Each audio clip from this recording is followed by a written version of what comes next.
Hello dear student, good evening सभी को। क्या हाल चाल भाई? बढ़िया। कैसी चल रही है पढ़ाई? स्वागत है आप सबका इस रैंकर सीरीज में। जुड़ जाइए सभी लोग फटाफट। Hello hello hello, good evening सभी को, गुड इवनिंग।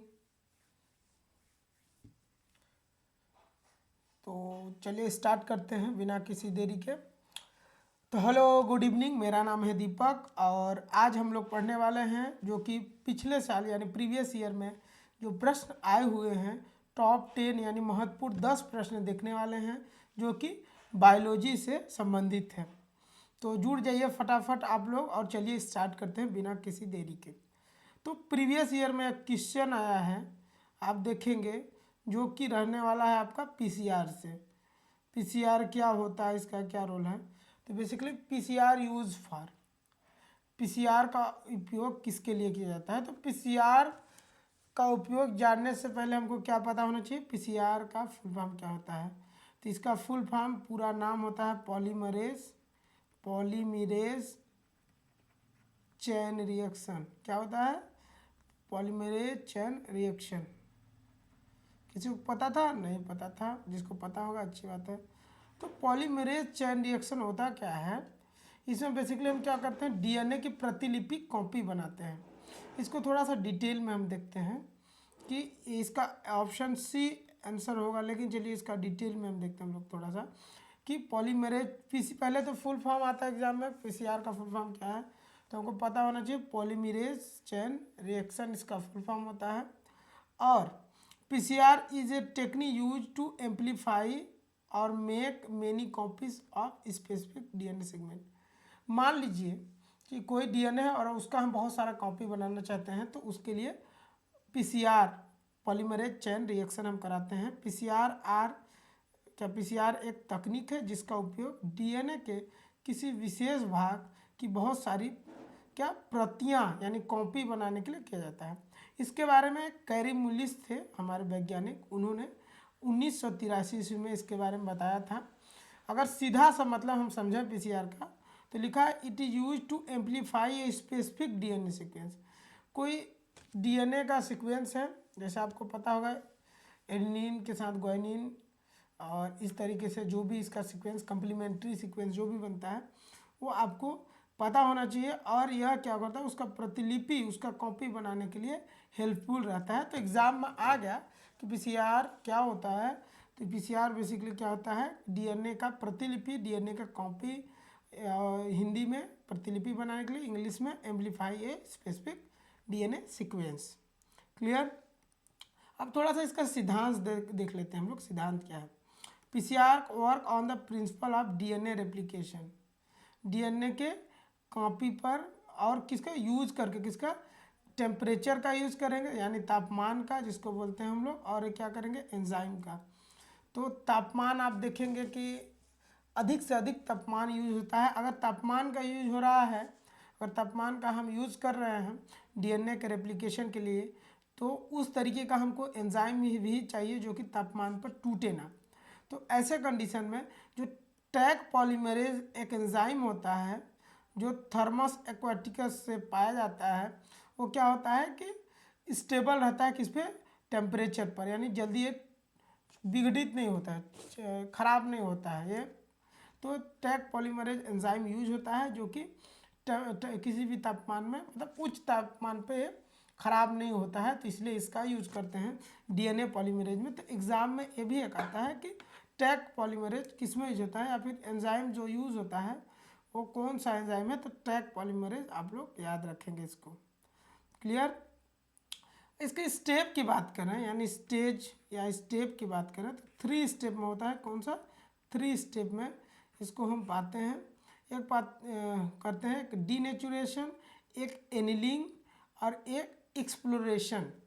ध्यान से देखिएगा, डीनेचुरेशन, डीनेचुरेशन, नेचुरेशन, और दूसरा क्या होगा, एनिलीन, एनिलीन, एनिलीन, और तीसरा आपका हो जाता है एक्सप्लोरेशन। इसमें क्या डिफरेंस होता है? इसमें क्या होता है कि एनिलीन डीनेचुरेशन में क्या करते हैं कि हाई टेम्परेचर देते हैं किसको, अपने डीएनए का जो भी सीक्वेंस है उसको high temperature break hydrogen bond between DNA strand. ये क्या करता है, डीएनए का जो बॉन्ड रहता है, हाइड्रोजन बॉन्ड रहता है, पड़ा हुआ single bond, sorry double bond, triple bond, single bond, जो भी रहता है वो हाई टेम्परेचर पर टूट जाते हैं और बेसिकली इस तरीके से है। तो अगर ये बॉन्ड है तो क्या करेगा, ये खुल जाएगा, क्या करेगा, जो कॉइल है इसका वो खुल जाएगा। अब जब खुल जाता है तो स्टेप 2 में आते हैं हम, इसका एनिलीन होता है। हाँ, इसमें क्या ध्यान देना है डिनेचुरेशन में कि 94 से 98 डिग्री सेल्सियस टेम्परेचर होता है, इतने तापमान पर ये सब करते हैं।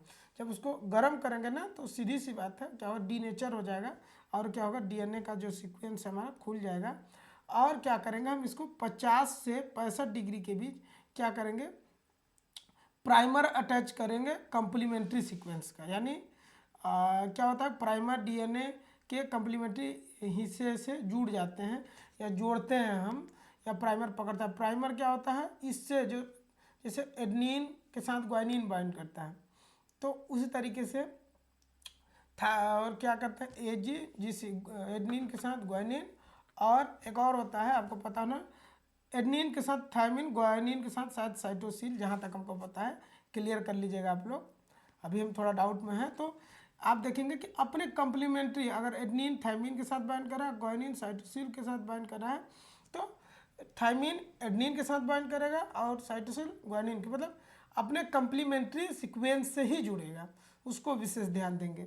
और क्या होगा, इसमें जो ट्रैक पॉलीमरेज एंजाइम यूज होता है, ये चीज़ आपको पता होना चाहिए। तो इसमें एनिलीन में आपको क्या पता होना चाहिए, 50 से 65 डिग्री के बीच होना चाहिए। और प्राइमर जो रहता है टारगेट पर जुड़ता है, जहाँ पर उसको जुड़ना रहता है।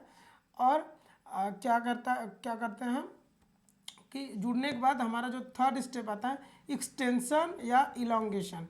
ये बहुत थोड़ा सा टेम्परेचर इसको बढ़ाते हैं और क्या करते हैं कि इसमें हम अपना जो चाहिए, इस टैग पॉलीमरेज जोड़ के जो नया चाहिए उस हिसाब से हम इसको बनाते हैं। एक्सटेंशन फेज में, इलोंगेशन फेज में इसमें हम जोड़ देंगे टैग पॉलीमरेज, और जोड़ने के बाद क्या होगा, जैसा हमको डीएनए का सीक्वेंस चाहिए उतना वैसे हम बनाते हैं। तो बेसिकली हमने क्या देखा कि डीनेचुरेशन, एक्सटेंशन, इसको याद करने का तरीका क्या है, दाई से याद करेंगे आप, दाई, DAE, डी से डीनेचुरेशन, ए से एनिलीन, ई से एक्सप्लोरेशन या एक्सटेंशन। डीनेचुरेशन में हम क्या देखते हैं, हाई टेम्परेचर पर आप देखेंगे 92 से 98 के लगभग में टेम्परेचर देते हैं और डीएनए सीक्वेंस खुल जाता है। एनिलीन में क्या करते हैं, जो हमारा डीएनए जो प्राइमर है टारगेट पर जुड़ता है उसके कंप्लीमेंट्री हिस्से से, जैसे कि एडनिन थायमिन के साथ बाइंड कर रहा है तो एडनिन थायमिन के साथ ही बाइंड करेगा। तो जो डीएनए का नेचर है जिसके साथ जो बाइंड करता है वो उसी को बोलते हैं कंप्लीमेंट्री। और इसी में थर्ड स्टेज में जब आएंगे इलोंगेशन में, तो टैग पॉलीमरेज जोड़ के नया स्ट्रैंड बनाएंगे, यानी कॉपी बनाएंगे किसका, डीएनए का, जैसा हमको नीड होगा। तो ये हमारा क्या था, पीसीआर से रिलेटेड थोड़ी सी जानकारी थी। जो प्रश्न अब दूसरा बन रहा है आपका कि PCR technique was develop by, तो आप लोग बताइए पीसीआर टेक्निक डेवलप किसके द्वारा हुआ था, बताइए ज़रा कमेंट बॉक्स में बताइए कि वाटसन के द्वारा हुआ था कि किसके द्वारा हुआ था, कि कैरी मुलिस थे कि मेंडल थे, बताइए फटाफट कमेंट कीजिए आप लोग।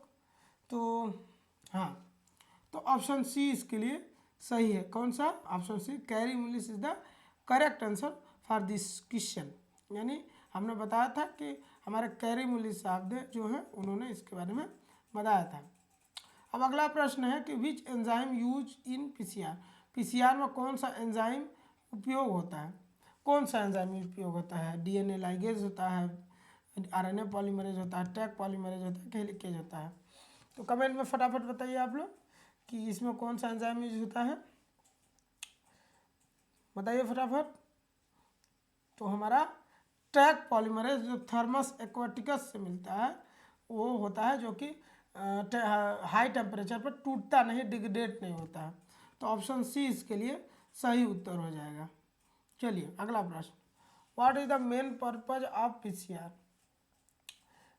पीसीआर का मुख्य उद्देश्य क्या है, कि कटिंग करना डीएनए को, ये तो रिस्ट्रिक्शन एंजाइम करता है कि कटिंग मतलब काटना, एम्प्लीफिकेशन ऑफ डीएनए यानी डीएनए की संख्या को बढ़ाना, प्रोटीन सिंथेसिस करना, प्रोटीन को बनाना कि सेल डिवीजन, कोशिका के विभाजन में क्या रोल है पीसीआर का, फटाफट कमेंट में बता दीजिए एक बार।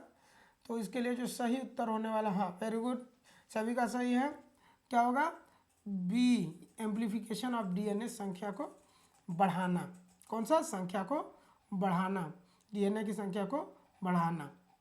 अगला प्रश्न रहेगा हमारा कि क्रोमोसोम्स क्या है, प्रोटीन स्ट्रक्चर है, लिपिड मॉलिक्यूल है, कि डीएनए और प्रोटीन का स्ट्रक्चर है, कि कार्बोहाइड्रेट है। थोड़ा दिमाग लगाएंगे तो आप लोग सही से इसको कर पाएंगे। फटाफट कमेंट में बताइए कि आपका क्रोमोसोम्स क्या है। तो क्रोमोसोम्स बेसिकली हमारा क्या है, डीएनए और प्रोटीन का स्ट्रक्चर है ना। क्या होता है, डीएनए में क्या होता है, जेनेटिक मटेरियल होता है, एक पीढ़ी से दूसरी पीढ़ी में ट्रांसफ़र होता है। तो इसको थोड़ा सा डिटेल में हम देखेंगे कि chromosomes are the thread like, धागे जैसा स्ट्रक्चर होता है, made of DNA and protein, DNA और प्रोटीन से मिलकर। कौन सी प्रोटीन, हिस्टोन प्रोटीन। तो एक एग्जाम में आता है कि कौन सी प्रोटीन होती है आपके क्रोमोसोम्स में, तो आपको पता होना चाहिए कि जो है हिस्टोन प्रोटीन। कौन सा, हिस्टोन, एग्जाम में आता है हिस्टोन प्रोटीन से। और क्रोमोसोम्स के अंदर क्या होता है, डीएनए और प्रोटीन होती है, और ये क्या करती है, जेनेटिक मटेरियल, यानी क्रोमोसोम्स एक धागे जैसी संरचना होती है जो डीएनए और प्रोटीन से बनी होती है, और हमें आनुवंशिक जानकारी, हमारी आनुवंशिक जानकारी होती है। इसमें विशेष ध्यान देने वाली कौन सी बात है कि आपका जो लोकेशन क्या है, इसका न्यूक्लियस में होता है, केंद्रक में। किससे बनाते हैं, डीएनए और प्रोटीन से। कार्य क्या है, जेनेटिक इन्फॉर्मेशन को एक पीढ़ी से दूसरी पीढ़ी में ले जाना। और ह्यूमन्स में कितने होते हैं, 46 क्रोमोसोम्स होते हैं, यानी 23 पेयर, यानी 46 क्रोमोसोम्स, 23 पेयर ऑफ क्रोमोसोम्स होते हैं। कितने होते हैं क्रोमोसोम्स की बात करें तो आप देखेंगे कि इस तरीके से स्ट्रक्चर होता है।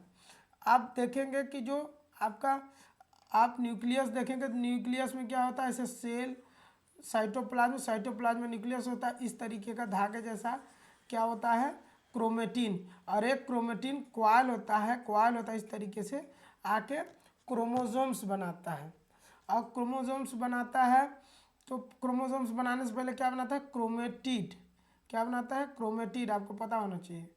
तो इस तरीके से क्रोमेटिड बनाता है, यानी इस साइड का आप देखेंगे ए भाग जो है एक क्रोमेटिड है, दूसरा भाग 2 क्रोमेटिड है। और आप देखेंगे कि इसमें एक सेंट्रोमियर होता है, और सेंट्रोमियर जहाँ पर होता है उससे जो ऊपर का भाग होता है उसको हम शॉर्ट आर्म या पी आर्म बोलते हैं, पी भुजा बोलते हैं। नीचे वाला जो भाग होता है वो लंबा होता है, इसलिए क्यू आर्म या लॉन्ग आर्म बोलते हैं। तो एग्ज़ाम में आता है कि पी आर्म कहाँ होता है, क्यू आर्म कहाँ होता है, तो हमारे क्रोमोसोम्स में होता है। सेंट्रोमियर के ऊपर वाला जो भाग होता है उसको हम बोलते हैं पी आर्म्स, जो कि छोटा होता है। सेंट्रोमियर से नीचे वाला जो भाग होता है उसको बोलते हैं क्यू आर्म, जो कि बड़ा होता है। और सेंट्रोमियर क्या करता है, दोनों क्रोमेटिड, ये दोनों एक, देखिए इस तरीके से आप स्क्रीन पर देखेंगे, इस तरीके से रहते हैं। इसको जोड़ने का काम बीच से सेंट्रोमियर करता है, यानी एक क्रोमेटिड हो गया, 2 क्रोमेटिड, यानी सिस्टर क्रोमेटिड मिल के क्या बनाते हैं, ये लोग क्रोमोसोम्स बनाते हैं। यानी दो, अगर एग्जाम में आ गया कितने क्रोमेटिड से हमारा क्रोमोसोम्स बना है, तो 2 क्रोमेटिड से, क्रोमेटिन से क्रोमेटिड बना है। सिंगल क्रोमेटिड जो होता है क्रोमोसोम्स नहीं बनाता, डबल क्रोमेटिड होता है, या बाईवेलेंट क्रोमेटिड, यानी 2 क्रोमेटिड होता है, उसको हम इस नाम से जानते हैं। अब एक क्रोमेटिड एक बीच भागों से बांट सकते हैं, तो एक इधर हो जाएगा, एक इधर, तो 2 क्रोमेटिड। और सिस्टर क्रोमेटिड इसके लिए बोलते हैं कि सेंट्रोमियर जोड़ता है। हाँ, अब टीलोमियर क्या होता है, टीलोमियर ऊपरी भाग होता है किसका, क्रोमोसोम्स का। क्या करता है, ये प्रोटेक्ट करता है क्रोमोसोम्स के को डैमेज से। किससे, डैमेज से। एक बार और देखिए कि सेंटर में जो होता है इसको सेंट्रोमियर बोलते हैं, ये दोनों क्रोमेटिड को जोड़ कर रखता है। क्रोमेटिड क्या होता है, कि सिंगल होता है, जो कि बना होता है क्रोमेटिन से। टीलोमियर क्या करता है, ऊपरी भाग, टिप में होता है, क्रोमोसोम्स के टिप में, यानी अंत में होता है, ऊपर नीचे। और क्या करता है, डैमेज से, क्या करता है, न्यूक्लियस में इसको क्रोमोसोम्स को डैमेज से, जेनेटिक मटेरियल को डैमेज से बचाता है। इसका विशेष ध्यान रखेंगे।